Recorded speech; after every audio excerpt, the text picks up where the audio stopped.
Tu as mis au monde un enfant déformé, occupe-toi toi-même, a dit mon mari froidement avant de nous tourner le dos. Je me suis effondrée sur le sol, tremblante, les larmes coulant sur mon visage dans un désespoir absolu. Le soleil matinal filtrait à travers les rideaux de dentelle, projetant des motifs doux sur le parquet usé de la cuisine de ma grand-mère. Je me tenais près de l'évier, pressant doucement l'ampoule en caoutchouc du tensiomètre enroulé autour de son bras mince, observant les chiffres monter. Je m'appelle Lauren Bennett. Je vis à Savannah, en Géorgie, dans la même vieille maison grinçante où j'ai été élevé, m'occupant maintenant de la femme qui m'a autrefois élevé. Tes mains tremblent encore, mamie.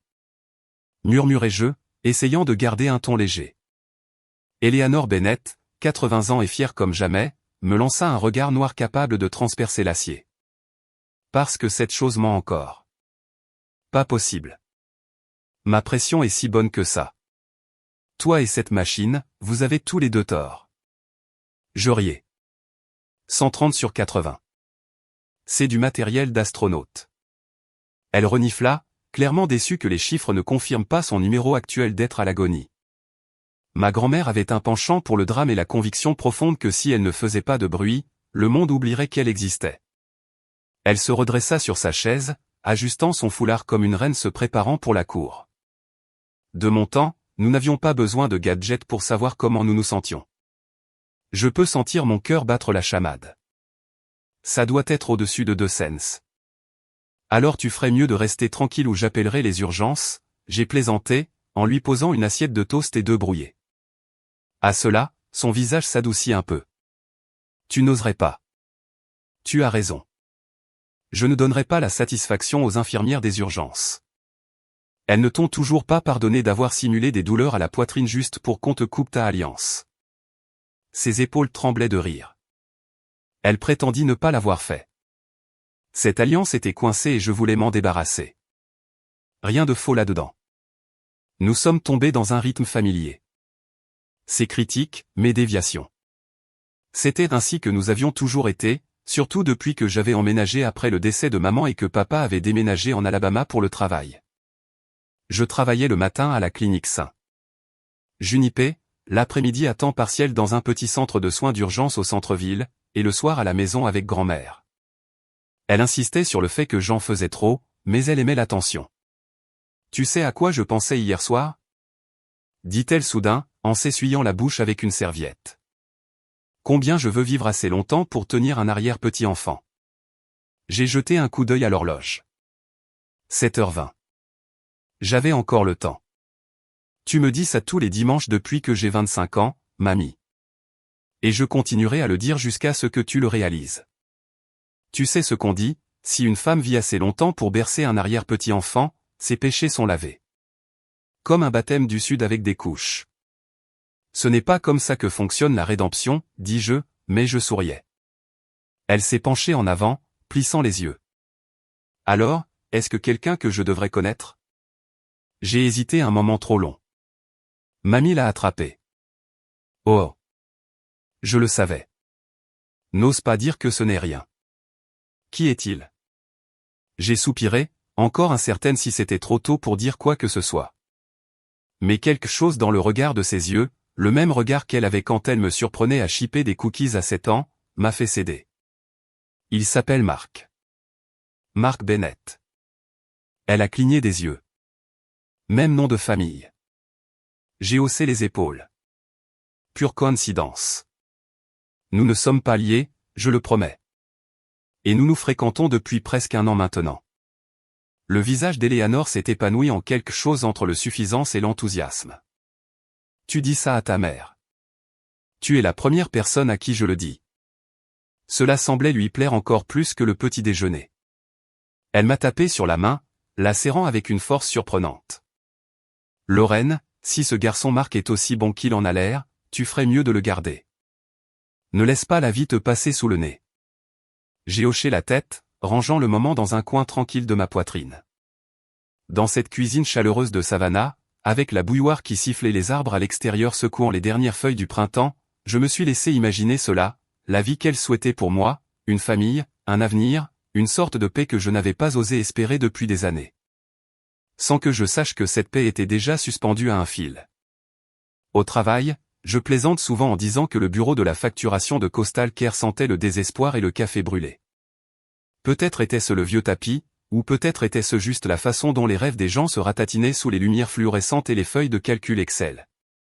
J'y travaillais 3 jours par semaine, juste assez pour garder un pied dans la porte et mon assurance active, rapportant à une femme que j'appelais autrefois ma meilleure amie, Savannah Reed. Nous nous connaissions depuis le lycée.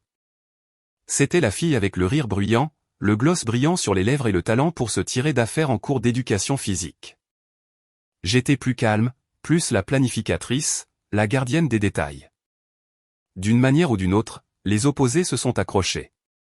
Nous partagions des casiers, des vêtements, même des coups de cœur pour des garçons 1 ou 2 fois, jusqu'à ce que la vie nous emmène dans des directions différentes. Ou peut-être que non. Peut-être que je n'ai juste pas vu venir. Pourquoi tu rayonnes comme si quelqu'un t'avait demandé en mariage? Demanda-t-elle, en s'affalant sur la chaise à côté de moi et en me donnant un coup de coude. Je lui ai lancé un regard. Tu as encore trop regardé de comédies romantiques. Non, sérieusement. Tu as ça. Quelqu'un t'a raccompagné à ta voiture et t'a rendu un service. J'ai soupiré. Si tu dois savoir, Marc et moi avons dîné hier soir. C'était bien. La bouche de Savannah se tordit en un sourire narquois. Bien. C'est tout. Allez. Je sais que bien signifie que tu n'as pas couché. Tu as juste flotté sur un nuage de parfums masculins et de promesses. J'ai levé les yeux au ciel, mais elle n'avait pas tort. Savannah avait rencontré Marc une fois, très brièvement. C'était l'automne dernier, lors de notre Friendsgiving mal organisé par le bureau. Il avait apporté une tarte à la citrouille, m'avait embrassé la joue et avait disparu comme un gentleman. Elle avait tout regardé avec le même regard qu'elle donnait aux soldes de liquidation dans les magasins de créateurs. Intense, prédatrice, légèrement amusée. Toujours à conduire ce pick-up de la marine? Demanda-t-elle presque trop distraitement. Oui, ça doit être bien. Le gars a des mains stables et un emploi décent. On dirait qu'il pourrait soulever un canapé sans se plaindre. Ce n'est pas un meuble, Savannah. Elle s'adossa sur sa chaise, tordant le bord de son bracelet en or. Je dis juste que certains d'entre nous collectionnent ici des dommages émotionnels et des personnalités faibles. Pendant ce temps, tu as un homme qui répond réellement à tes messages et qui t'ouvre les portes. C'est rare. Voilà. Le tranchant? La chose qu'elle ne disait jamais à voix haute, mais qu'elle impliquait toujours, que j'avais quelque chose qui, selon elle, lui appartenait. Je voulais m'en débarrasser, me rappeler que c'était juste Savannah étant Savannah. Mais quelque chose dans son ton m'est resté toute la journée. Plus tard, alors que nous tapions en silence, elle reprit la parole, la voix basse. Tu sais, c'est bizarre. Toi et Marc. Je n'ai jamais pensé que tu tomberais pour quelqu'un comme lui. Quelqu'un comme. Elle haussa les épaules, sans me regarder. Je ne sais pas. Bien coiffé, ennuyeux, peut-être prévisible. Je n'ai pas répondu. Je ne pouvais pas. J'ai réalisé quelque chose à ce moment-là. Quelque chose de tranchant et d'inconfortable. Ma meilleure amie, la fille avec qui j'avais ri dans les vestiaires et pleuré sur des litres de glace, avait arrêté de me soutenir il y a longtemps. Quelque part entre nos rêves d'adolescente et nos déceptions d'adultes, le fil qui nous tenait ensemble s'était effiloché, et je n'étais pas sûr qu'il tienne encore longtemps. Et pourtant, je souriais, feignant de ne pas remarquer. Parce que se séparer de quelqu'un que l'on connaît depuis la moitié de sa vie n'arrive pas en un jour. Ça arrive dans les pauses, dans les regards, dans les commentaires désinvoltes déguisés en blagues, et je n'étais pas encore tout à fait prête à y faire face. C'était un vendredi soir quand Marc a suggéré que nous allions voir un film au centre-ville. Il y avait ce petit cinéma d'art et essai juste à côté de Whitaker Street qui projetait encore des classiques étrangers sur pellicule.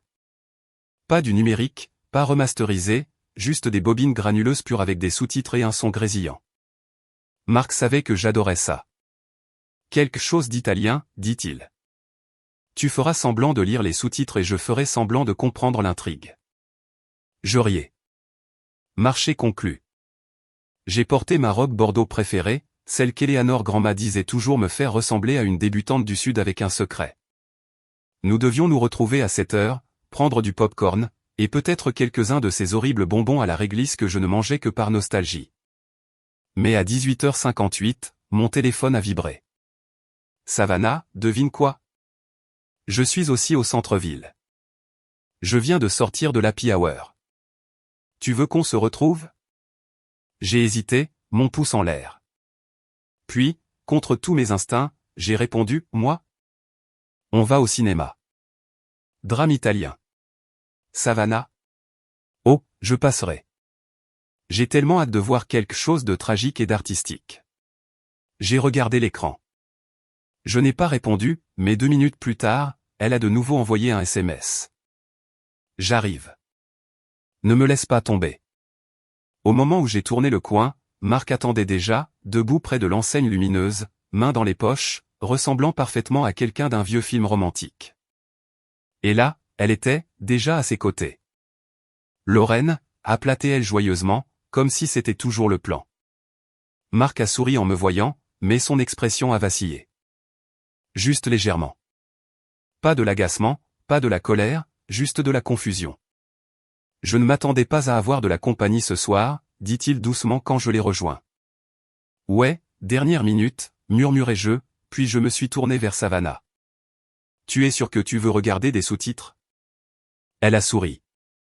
Je peux supporter les hommes étrangers qui marmonnent sur l'amour perdu et les cigarettes. À l'intérieur, les sièges craquaient. Le théâtre sentait le beurre de pop-corn et le velours poussiéreux. Nous étions assis dans une rangée, Savannah au milieu comme si c'était aussi sa soirée en amoureux. Pendant tout le film, elle a murmuré des commentaires à voix haute.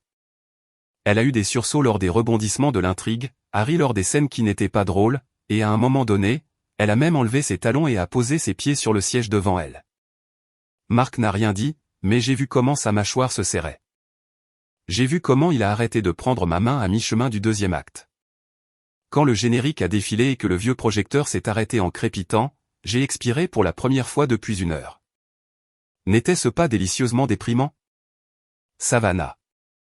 Alors, on va boire un verre? Je connais ce joli bar sur le toit, à Marc a secoué la tête. En fait, nous pensions en finir pour la nuit. Oh, dit-elle en clignant des yeux innocemment. Vous êtes toujours si tôt. Marc s'est tourné vers moi. On peut marcher un peu? J'ai hoché la tête. Savannah a fait un signe dramatique. Très bien, les tourtereaux. Ne soyez pas surpris si je viens à votre mariage un jour. Nous avons souri poliment. Je n'ai pas regardé en arrière. Dehors, la nuit de Savannah était chaude et épaisse d'humidité. La mousse espagnole ondulait sur les trottoirs comme des rideaux fantomatiques. Le seul son sur un pâté de maison était le claquement de mes talons. Lorsque nous sommes arrivés à un banc de parc sous les vieux chênes, Marc s'est arrêté. « Tu vas bien ?» J'ai demandé. Il s'est frotté l'arrière du cou. Oui. Ce n'était juste pas la soirée que j'avais imaginée. Moi non plus. Un silence. Puis il a fouillé dans la poche de sa veste. J'allais faire ça pendant le dîner, peut-être avec des bougies ou quelque chose de moins chaotique. Mais tant pis, c'est nous. Il a sorti une petite boîte marine et l'a ouverte. À l'intérieur, nichée dans du velours sombre, se trouvait une bague qui scintillait comme la rivière Savannah au coucher du soleil. Lorraine Bennett, dit-il, sans quitter mes yeux. Veux-tu m'épouser? Je n'ai pas pu parler pendant un moment. Puis j'ai ri, moitié par nervosité, moitié par joie pure. Oui, murmurai-je. Dieu, oui. Il m'a glissé la bague au doigt. Quelque part au loin, le tonnerre a grondé. Et peut-être que c'était juste moi, mais cela ressemblait presque à un avertissement. On dit que la première année de mariage est la plus dure, mais pour nous, cela ressemblait à une dérive dans le miel. Tout était doré, lent et incroyablement doux. Notre petite maison près de Magnolia Street grinçait peut-être de vieillesse, mais elle ressemblait à un foyer, le nôtre. Je l'ai rempli de bougies et de couvertures douces. Marc a rempli le garde-manger comme si nous nous préparions à l'hiver dans les montagnes. Nous n'avons pas eu de lune de miel. Nous n'en avions pas besoin. Chaque matin semblait être un réveil à quelque chose de sacré. Chaque nuit se terminait par un rire étouffé dans l'oreiller. Je travaillais toujours à temps partiel, principalement au centre de soins d'urgence. Marc se portait bien aussi. Il avait commencé à superviser des équipes de maintenance pour un groupe immobilier au centre-ville, ce qui signifiait des horaires plus stables, un meilleur salaire. Il avait même arrêté de ramener ses bottes boueuses.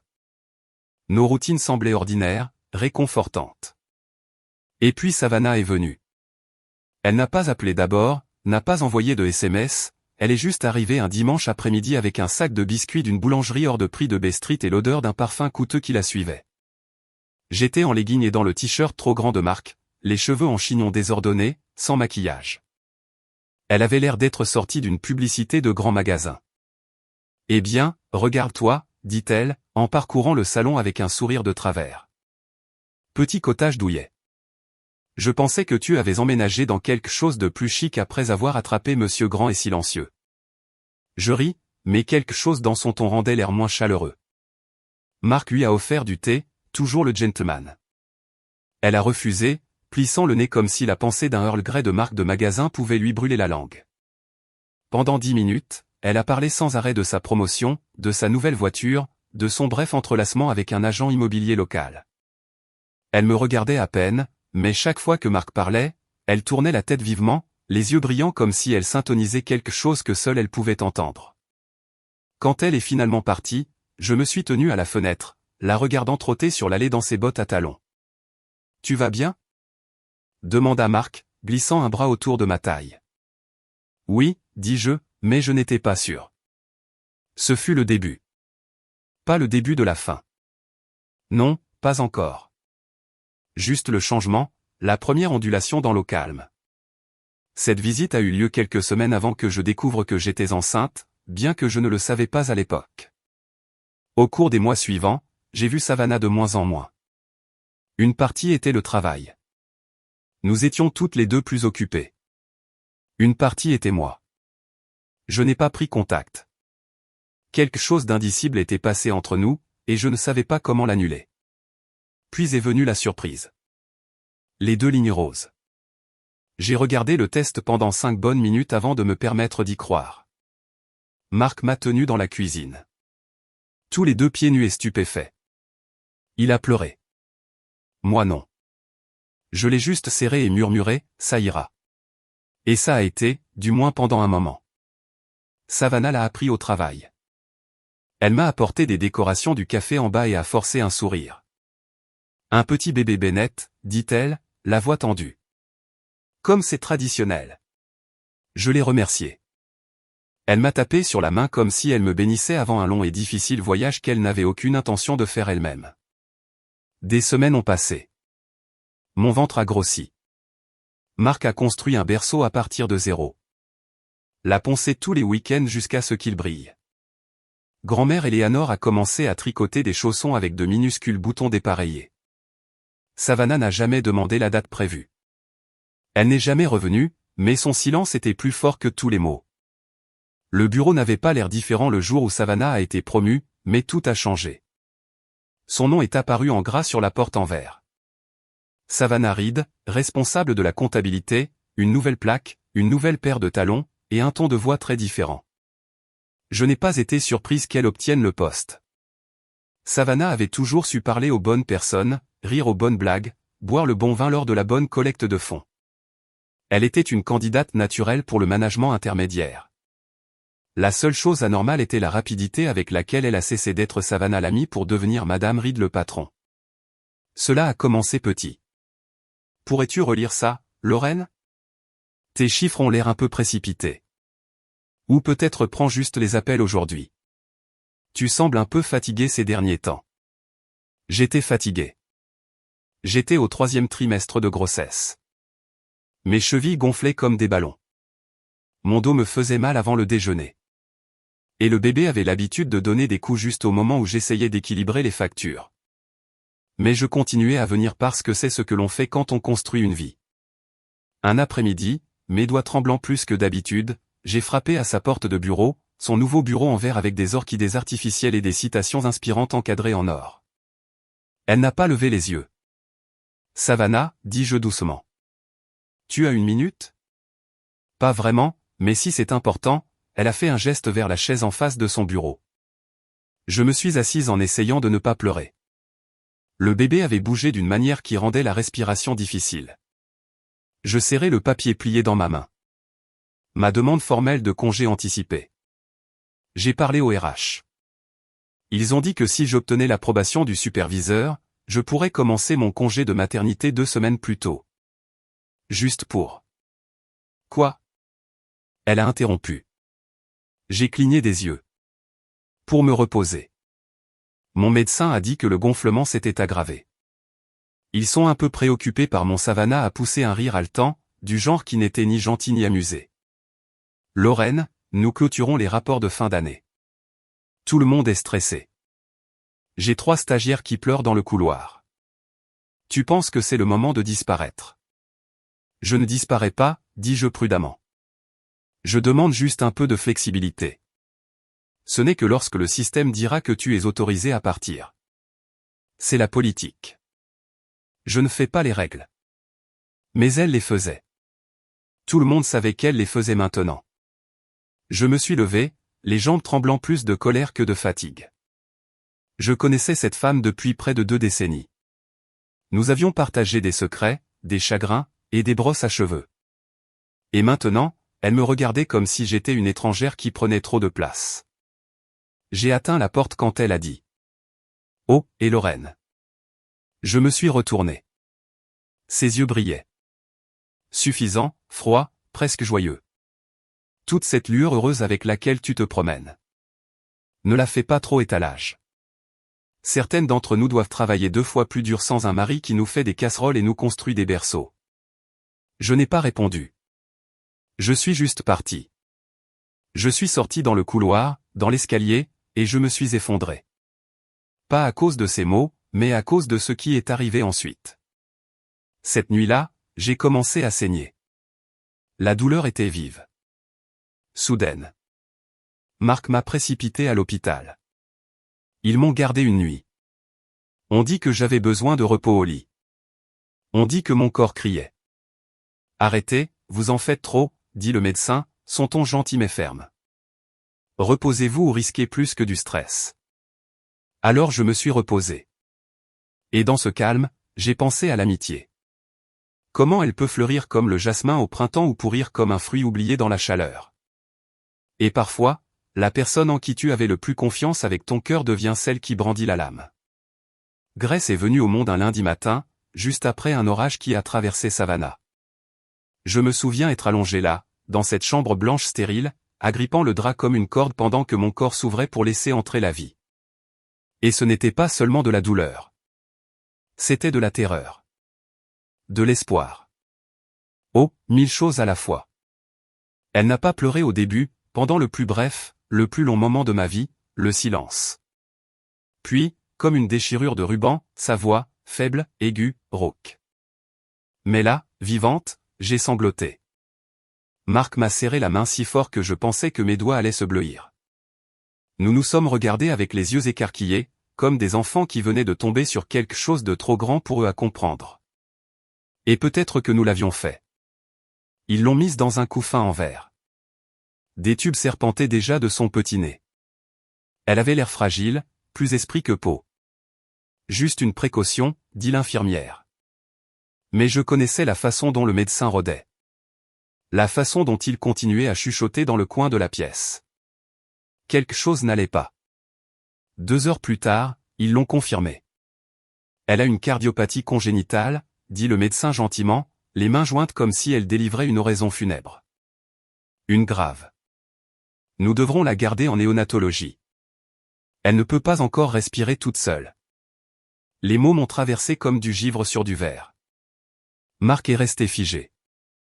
Qu'est-ce que ça veut dire? Est-elle en train de mourir? Non, dit rapidement le médecin. Pas si nous agissons vite. Elle aura besoin d'un support d'oxygène et très probablement d'une chirurgie. Peut-être plus d'une. La première aura lieu dans quelques semaines si elle est assez forte. Une chirurgie sur un bébé qui pesait 3 kg et qui avait à peine un battement de cœur assez fort pour être trouvé. Je n'ai pas pleuré. Pas alors. Je suis devenu immobile, engourdi, comme si mon corps avait décidé de ne plus rien ressentir jusqu'à ce qu'il soit sûr de revenir. Ils n'ont pas dit à Grace. Bien sûr que non. Mais d'une manière ou d'une autre, elle savait. Elle s'est battue comme si elle avait quelque chose à prouver.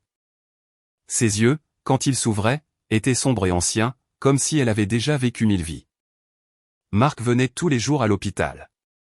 Au début, il apportait des fleurs, des collations, même un petit lion en peluche, dit-il, était un petit ami féroce pour garder son berceau.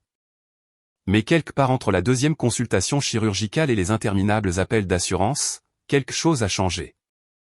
Il a commencé à regarder son téléphone plus souvent, a commencé à s'attarder dans le couloir au lieu de venir à la néonatologie. Puis est arrivé le jour où nous l'avons ramené à la maison. Nous nous étions préparés pendant des semaines, avions dégagé un coin de la chambre, installé le réservoir d'oxygène, réarrangé les meubles pour que je puisse l'atteindre en une seule étape. J'avais mémorisé le programme de médication comme une prière. J'étais non seulement sa mère. J'étais son infirmière, sa gardienne, son système de défense 24h24 contre les obstacles. Les premières semaines ont été calmes, épuisantes, sacrées, puis la fièvre. Elle a commencé 2 jours après qu'une voisine soit venue avec un hochet fait maison. Elle n'avait pas été malade, pas visiblement, mais les tout petits portent des tempêtes dans leur peau. La respiration de Grace est devenue superficielle. Sa petite poitrine haletait comme si elle se noyait à sec. Nous sommes retournés en courant à l'hôpital. Cette fois, ils n'ont pas dit juste une précaution. Cette fois, ils ont dit un risque grave d'insuffisance respiratoire. Marc est resté debout à côté de son berceau pendant 10 minutes, puis est parti passer quelques appels. Il est revenu 3 heures plus tard. À ce moment-là, Grace était stable pour l'instant. Nous étions assis côte à côte sur des chaises en plastique devant la néonatologie. Il ne parlait pas, moi non plus. Il n'y avait plus rien à dire, seulement ce qui serait dit plus tard, de manière plus bruyante, dans des pièces plus cruelles. Mais cette nuit-là, nous avons juste écouté le bip des machines, le bourdonnement de la survie, et le lent délitement de quelque chose que nous appelions autrefois un mariage. Il y a un silence qui s'installe dans une maison quand l'amour commence à pourrir. Ce n'est pas fort, pas explosif. C'est le silence de 2 personnes partageant le même espace mais respirant dans des dimensions différentes. Le cliquetis des fourchettes contre les assiettes. Le bruit sourd et creux des pas à l'étage. La façon dont il a arrêté de dire bonne nuit. Marc a changé lentement. Au début, c'était l'épuisement. Je suis juste fatigué, dit-il. Je ne peux pas faire les repas de nuit. J'ai des réunions. Tu es déjà à la maison toute la journée de toute façon. Puis la frustration. Pourquoi continue-t-elle de pleurer? Ne l'ont-ils pas réparée? La réparer? Comme si notre fille était un appareil cassé qui refusait de fonctionner correctement. Je ne me suis pas disputé avec lui. Pas encore. Je pensais que si je tenais bon. Si je restais calme, fiable, inébranlable, il reviendrait à lui, à nous. Mais j'avais tort. Le jour où tout a volé en éclats, le ciel était inhabituellement lumineux. Je me souviens, car j'avais Grace emmitouflée contre ma poitrine dans l'écharpe, sa respiration douce contre ma clavicule, et le soleil filtrait à travers la fenêtre comme une brume dorée. Marc est rentré tôt. Il n'a pas enlevé ses chaussures, n'a pas embrassé ma joue, s'est juste tenu là sur le seuil, la mâchoire serrée comme s'il se préparait à un choc. Je ne peux plus faire ça, dit-il. Je n'ai pas bougé. Qu'est-ce que tu veux dire? Demandai-je, bien qu'une partie de moi le sache déjà. Cette maison, ces pleurs, cette version de notre vie, ce n'est pas moi. Je ne me suis pas inscrit pour être un soignant à temps plein d'un enfant malade et d'une femme qui ne sourit plus. J'ai baissé les yeux vers Grace. Elle m'a regardé, ses petites lèvres pincées comme un point d'interrogation. Tu pars? J'ai murmuré. Il n'a pas répondu tout de suite. C'est juste dirigé vers le placard du couloir et a pris son sac de nuit. Je sors avec quelqu'un, dit-il sans me regarder. Savannah. Le nom m'a frappé comme une gifle. Savannah du travail. Il a hoché la tête. Elle comprend. Elle me voit. Elle rend les choses légères à nouveau. Léger. C'est ce qu'il voulait. Pas l'amour, pas la profondeur, pas la loyauté. Juste quelque chose d'insouciant. Je n'ai pas crié. Je n'ai pas pleuré. Je suis passé devant lui dans la chambre de Grace et j'ai fermé la porte. Il est parti cette nuit-là. Pas un au revoir à sa fille. Aucune explication, juste le bruit de ses pneus sur le gravier de l'allée et le long silence qui a suivi. Je me suis assise sur le sol de la nurserie avec Grace dans mes bras, la berçant doucement, écoutant le vent dehors et le bourdonnement de la machine à oxygène. Ce fut le moment où j'ai réalisé quelque chose d'important. Il ne reviendrait pas, et je ne voulais pas qu'il revienne.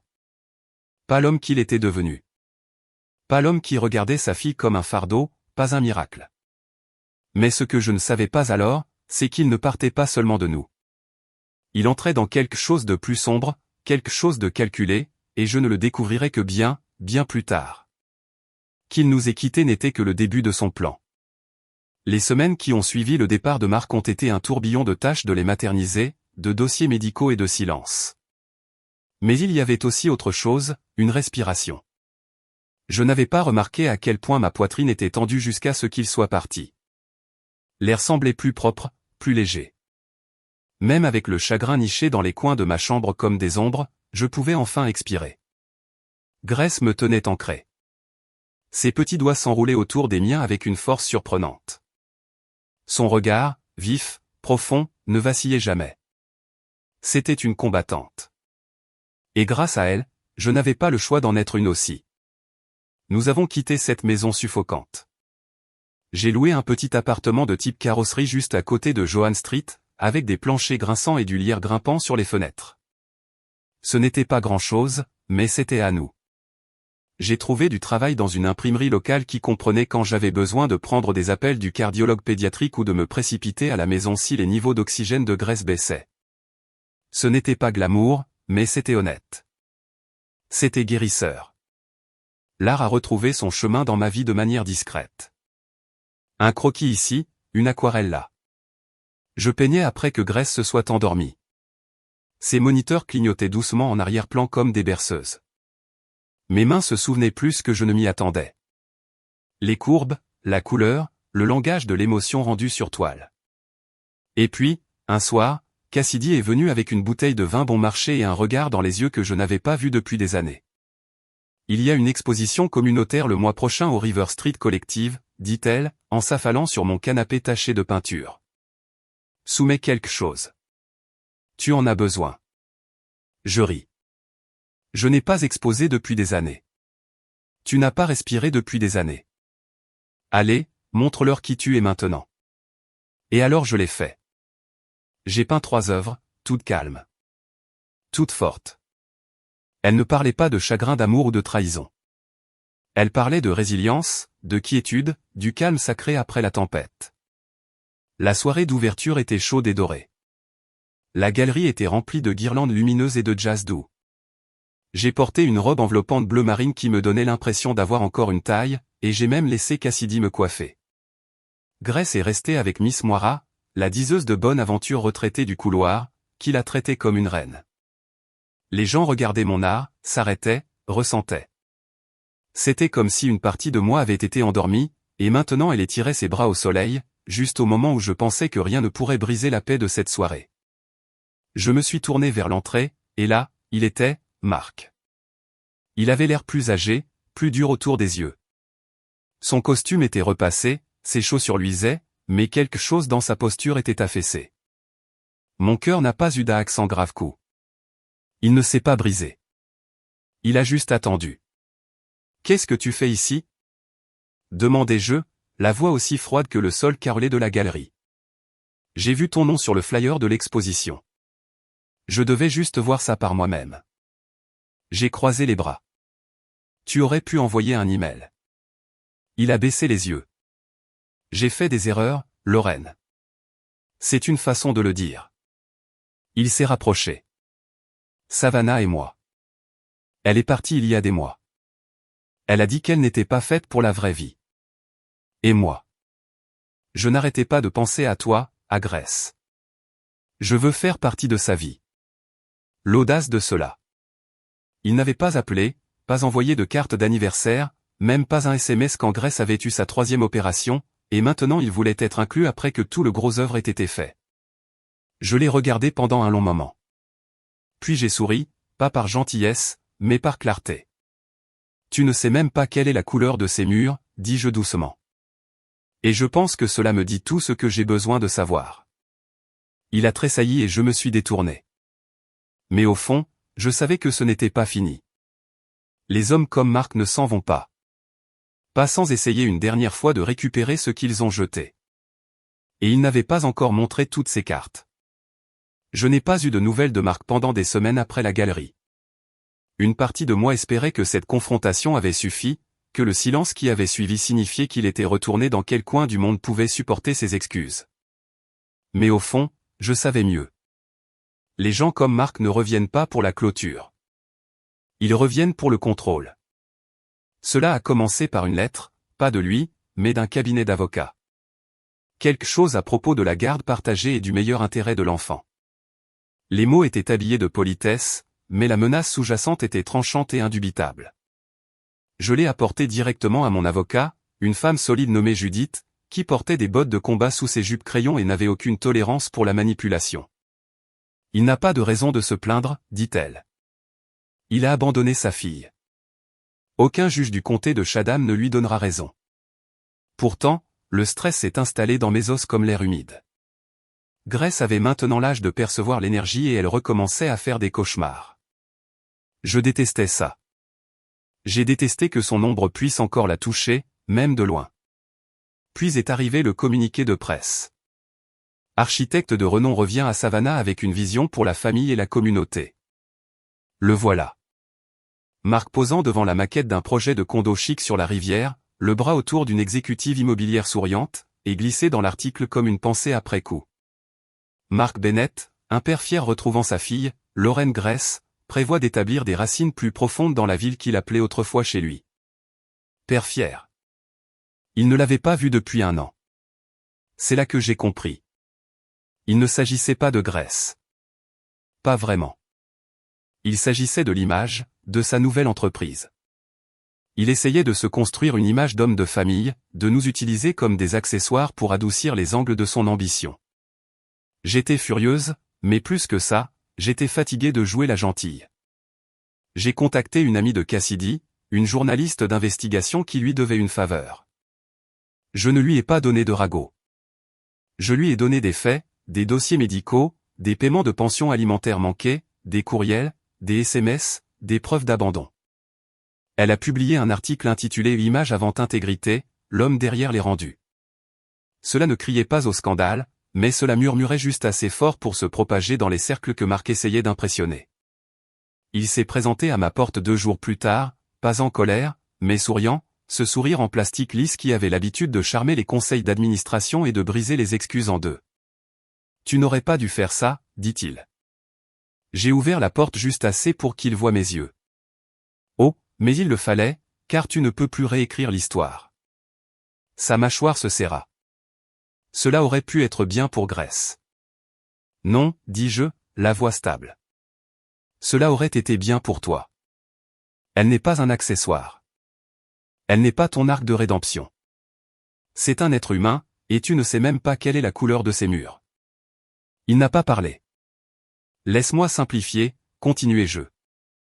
Tu restes loin. Tu arrêtes d'utiliser son nom dans les interviews. Tu arrêtes ce charade où je retourne à la presse avec tout.